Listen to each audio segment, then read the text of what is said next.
পুরো পৃথিবী জুড়ে বাজছে তৃতীয় বিশ্বযুদ্ধের দামামা। এবার আর ছায়া যুদ্ধ নয়, একেবারে সম্মুখ সমরে ইসরায়েলের সঙ্গে ইরানের যুদ্ধের দামামা।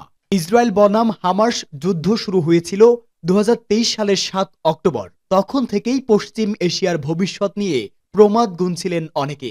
গত কয়েকদিন ধরে যা চলছে তাতে সেই আশঙ্কায় সত্য প্রমাণিত হতে চলেছে। প্যালেস্তাইনে মৃত্যু মিছিল চলাকালীনই ইসরায়েলের সঙ্গে ইরানের যুদ্ধ বেঁধে যাওয়ার আশঙ্কা। হামলা চালানো হয়েছে ইয়েমেনেও। এমন পরিস্থিতিতে ছায়া যুদ্ধ থেকে বেরিয়ে এবার সরাসরি যুদ্ধে ইসরায়েল ও ইরান।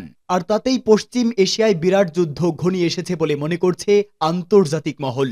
সম্প্রতি ইরানের ভূখণ্ডে ইসরায়েলকে হামলার পারমিশন দিতে পারে ট্রাম্প বলে ধারণা বিশেষজ্ঞদের। আর ইসরায়েল যদি আক্রমণ চালায় তার ফল মারাত্মক হবে বলে ইরানের হুঁশিয়ারি। অন্যদিকে ইসরায়েল জানিয়েছে তারা ইরানের ভূখণ্ডে হামলা চালাবেই। ইসরায়েলকে লক্ষ্য করে এর আগেও হামলা চালিয়েছিল ইরান। তবে এবার ইরান আর ইসরায়েল যদি যুদ্ধ লেগেই যায় তাহলে ইরানের ভূখণ্ডে সরাসরি হামলা চালাতে পারে আমেরিকা, মতামত বিশেষজ্ঞদের। আর ইরানের সঙ্গে যদি আমেরিকার যুদ্ধ বেঁধেই যায় তাহলে বিশ্বজুড়ে বেঁধে যাবে তৃতীয় বিশ্বযুদ্ধ।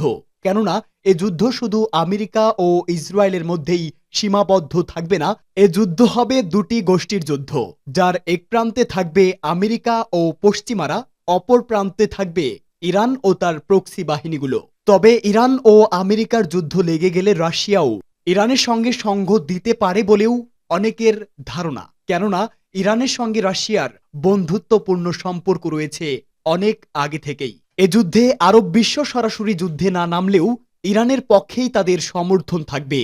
আর এরই মধ্যেই আমাদের হাতে এসে পৌঁছেছে গুরুত্বপূর্ণ আন্তর্জাতিক সংবাদ। শুরুতেই জানিয়ে দিব আত্মরক্ষার চূড়ান্ত কোনো সীমা নেই, ইরানের হাতেই ইসরায়েলের মৃত্যু বলে হুঁশিয়ারি। এদিকে ইয়েমেনের একের পর এক হামলা ঠেকাতে ব্যর্থ মার্কিন প্রযুক্তিও। জানাবো গাজায় যুদ্ধবিরতির চেষ্টা চূড়ান্ত পর্যায়ে, কাতারের দিকে তাকিয়ে ফিলিস্তিনিরা। এরপরেই জানাবো হঠাৎ কেন আতঙ্কে কাঁপছে ইসরায়েলি সেনাবাহিনী। এবং সর্বশেষ জানাবো রাশিয়ার বিরুদ্ধে কঠোর ব্যবস্থার হুঁশিয়ারি অস্ট্রেলিয়ার। শুনছিলেন সংবাদ শিরোনাম, এবারে বিস্তারিত। তবে তার আগে আপনি যদি ফিলিস্তিন সহ সকল নিপীড়িত দেশের সমর্থক হয়ে থাকেন তাহলে ভিডিওটিতে একটি লাইক দিয়ে চ্যানেলটি সাবস্ক্রাইব করে কমেন্টস বক্সে ইয়েস লিখে জানিয়ে দিন আপনার মূল্যবান মতামত। জানিয়ে দিন কোন স্থান থেকে আমাদের সংবাদ শুনছেন বা দেখছেন। আত্মরক্ষার চূড়ান্ত কোনো সীমা নেই, হুঁশিয়ারি ইরানের। ইরানের পররাষ্ট্রমন্ত্রী আব্বাস আরাকচি হুঁশিয়ারি উচ্চারণ করে বলেছেন, দেশকে রক্ষার চূড়ান্ত কোনো সীমা নেই। মধ্যপ্রাচ্যে ইসরায়েলের সাথে চলমান উত্তেজনার মধ্যেই এই হুঁশিয়ারি দিয়েছেন তিনি। আমেরিকার নবনির্বাচিত প্রেসিডেন্ট ডোনাল্ড ট্রাম্প পরমাণু স্থাপনায় হামলার নির্দেশনা দিতে পারে ইসরায়েলকে, এমন আবহেই হুঁশিয়ারি দিয়েছে ইরানের পররাষ্ট্রমন্ত্রী আব্বাস আরাকচি। একদিকে মার্কিন হবু প্রেসিডেন্ট ডোনাল্ড ট্রাম্প, অন্যদিকে জো বাইডেন, দুজনই ইরানের ভূখণ্ডে তার পারমাণবিক স্থাপনায় হামলার নির্দেশনা দিতে পারে 20 জানুয়ারির আগেই বলে মন্তব্য করেছে বিশেষজ্ঞরা। এরই পরিপ্রেক্ষিতে এই হুঁশিয়ারি দিল ইরানের পররাষ্ট্রমন্ত্রী আব্বাস আরাকচি। সামাজিক যোগাযোগ মাধ্যম এক্সে দেওয়া এক পোস্টে আব্বাস আরাকচি বলেন, আমরা সাম্প্রতিক দিনগুলোতে আমাদের অঞ্চলে সর্বাত্মক যুদ্ধ ছড়িয়ে পড়া ঠেকাতে ব্যাপক প্রচেষ্টা চালিয়েছি। আমি স্পষ্টভাবে বলছি, আমাদের দেশের জনগণ ও স্বার্থ রক্ষায় আমাদের কোনো চূড়ান্ত সীমারেখা নেই। তাই আমেরিকা ও ইসরায়েলকে বলছি, ইরানের ভূখণ্ডে কোনো ধরনের আগ্রাসনের আগে অবশ্যই 10 বার চিন্তা করে দেখবেন ইরানে হামলার পর আপনারা টিকে থাকবেন কিনা। ইয়েমেনের হামলা ঠেকাতে ব্যর্থ মার্কিন প্রযুক্তি। ফিলিস্তিন, লেবানন ও সিরিয়ায় ইসরায়েলের সফলতার কারণে আপাতত হাত বাঁধা পড়েছে ইরানের। কিন্তু মধ্যপ্রাচ্যের রুগন্য অর্থনীতির দেশ ইয়েমেনকে চোখ রাঙাতে পারছে না ইসরায়েল। আসলে ইসরায়েলের পথে সবচেয়ে বড় বাধাই হয়ে উঠেছে সৌদি আরব। সেই সুযোগকে কাজে লাগিয়ে মধ্যপ্রাচ্যে ইরানের বি টিম হয়ে উঠেছে ইয়েমেন। শত শত কিলোমিটার দূর থেকে ইসরায়েলে হামলা চালাচ্ছে ইয়েমেনের হুতি বিদ্রোহীরা। আবার সাগর পথেও ইসরায়েলের জন্য ত্রাস হয়ে উঠছে ইয়েমেন। ইসরায়েল ও ইয়েমেনের মাঝে দেয়াল হয়ে দাঁড়িয়েছে সৌদি আরব। ইয়েমেনে হামলা চালাতে গেলে সৌদির আকাশপথ ব্যবহার করতে হবে, আর সেই সুযোগটাকেই লুফে নিয়েছে ইয়েমেন। ভৌগোলিক দূরত্বে এই প্রাচীর দেশটিকেই দিচ্ছে বাড়তি সুবিধা। ইসরায়েল ছাড়াও যুক্তরাষ্ট্র ও যুক্তরাজ্যও প্রায় ইয়েমেনে হামলা চালাচ্ছে, কিন্তু তাতেও বৈচিত্র্যপূর্ণ ভূগঠনের দেশ ইয়েমেনকে দমানো যাচ্ছে না, তাই শেষমেশ ইসরায়েলকে বাঁচাতে দেশটিতে অত্যাধুনিক থার্ড প্রযুক্তি মোতায়েন করে যুক্তরাষ্ট্র। আয়রন ডোম আগেই ব্যর্থ পরিচয় দিয়েছিল, এবার সেই তালিকায় যুক্ত হয়েছে থার্ড আকাশ প্রতিরক্ষা ব্যবস্থা। ইসরায়েল যখন ভেবেছে মধ্যপ্রাচ্যে তাদের সামরিক বিজয় হয়েছে, তখন একের পর এক মিসাইল ছুড়ছে ইয়েমেন। সেসব মিসাইল ঠেকাতে গিয়ে যেন কাজই করছে না ক্লান্ত আয়রন ডোম। বন্ধুর বিপদ দেখে ইসরায়েলে মিসাইল ডিফেন্স সিস্টেম মোতায়েন করেছিল যুক্তরাষ্ট্র, তবে কাজ হচ্ছে না সেই টোটকাও।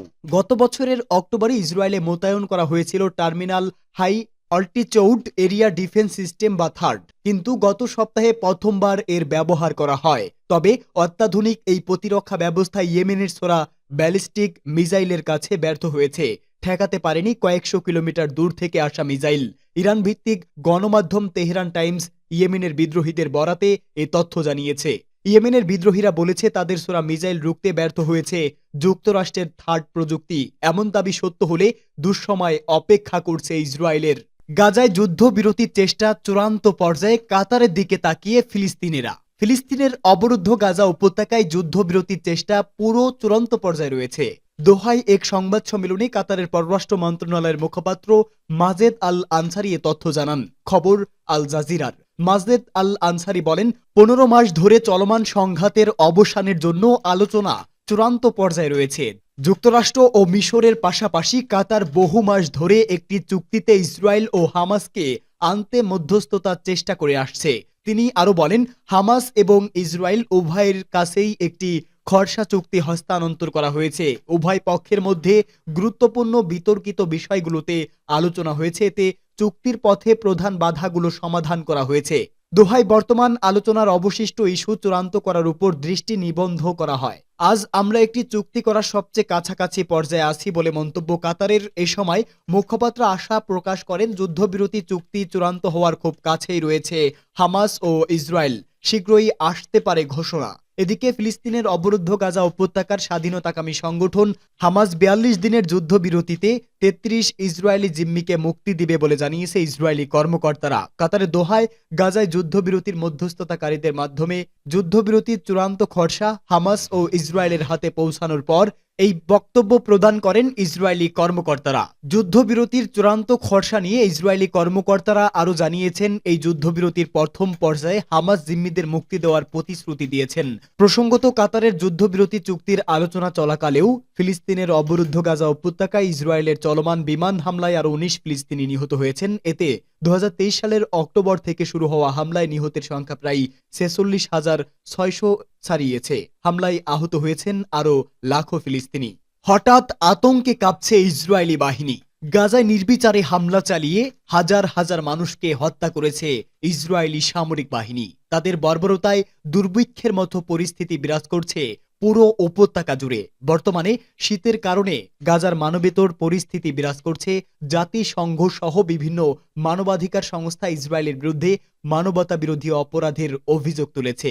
এবার সেই যুদ্ধ অপরাধের অভিযোগ নিয়েই আতঙ্কে আছে ইসরায়েলি সেনাবাহিনী। সেই উদ্বেগ থেকেই গণমাধ্যমের প্রচারের উপর নতুন বিধিনিষেধ আরোপ করেছে ইসরায়েলি সামরিক বাহিনী। সেই ঘটনার পরপরই নতুন কড়াকড়ি আরোপ করা হয়েছে। যখন যুদ্ধক্ষেত্রে দায়িত্বরত ইসরায়েলি সেনাদের নিয়ে গণমাধ্যমের প্রচারের উপর নতুন বিধিনিষেধ আরোপ করল ইসরায়েলের সামরিক বাহিনী। গাজায় দায়িত্ব পালন করা ইসরায়েলি রিজার্ভ সেনারা পরবর্তী সময়ে বিদেশে ভ্রমণে গেলে যুদ্ধ অপরাধে জড়িত থাকার অভিযোগ থাকলে আইনগত ব্যবস্থার ঝুঁকিতে যেন না পড়ে, এই সিদ্ধান্তই নেওয়া হয়েছে ইসরায়েলের পক্ষ থেকে। ইসরায়েলের সামরিক বাহিনীর মুখপাত্র লেফটেন্যান্ট কর্নেল নাদাব শোশানি বলেন, নতুন নিয়মের আওতায় কর্নেল ও তার নিচের পদমর্যাদার কোনো ইসরায়েলি সেনা সদস্যের সাক্ষাৎ গ্রহণকারী গণমাধ্যম তাদের পুরো নাম বা মুখমণ্ডল প্রদর্শন করতে পারবে না। অবশ্য একই ধরনের নিয়ম আগে থেকে ইসরায়েলি পাইলট ও বিশেষ বাহিনী ইউনিটের সদস্যদের জন্য বিদ্যমান আছে। রাশিয়ার বিরুদ্ধে কঠোর ব্যবস্থার হুঁশিয়ারি অস্ট্রেলিয়ার। ইউক্রেনে রাশিয়ার হাতে জিম্মি অস্ট্রেলীয় নাগরিক নিহত হলে কঠোর ব্যবস্থা নেওয়া হবে বলে হুঁশিয়ারি দিয়েছেন অস্ট্রেলিয়া। অস্ট্রেলিয়ার প্রধানমন্ত্রী অ্যান্টনি আলবানিস প্রতিশ্রুতি দিয়ে বলেন, রুশ বাহিনীর হাতে ইউক্রেনে আটক অবস্থায় মেলবোর্নের স্কুল শিক্ষক অস্কার জেনকিনসকে হত্যার খবর নিশ্চিত হলে রাশিয়ার বিরুদ্ধে কঠোরতম ব্যবস্থা নেওয়া হবে। এদিকে ইউক্রেনীয় বাহিনীর সঙ্গে লড়াই করতে স্বেচ্ছাসেবক হিসেবে যাওয়া অস্কার জেনকিনসকে হত্যা করা হয়েছে বলেও ধারণা করা হচ্ছে। অস্ট্রেলিয়ার পররাষ্ট্রমন্ত্রী ও বাণিজ্য মন্ত্রণালয় জানিয়েছে, তারা ইউক্রেনের নাম প্রকাশ না করা সূত্রের উদ্ধৃত দিয়ে করা এই প্রতিবেদনের সত্যতা যাচাই করেননি। তবে কর্মকর্তারা জেনকিনসনের অবস্থা নিয়ে গভীর উদ্বেগ প্রকাশ করেছেন।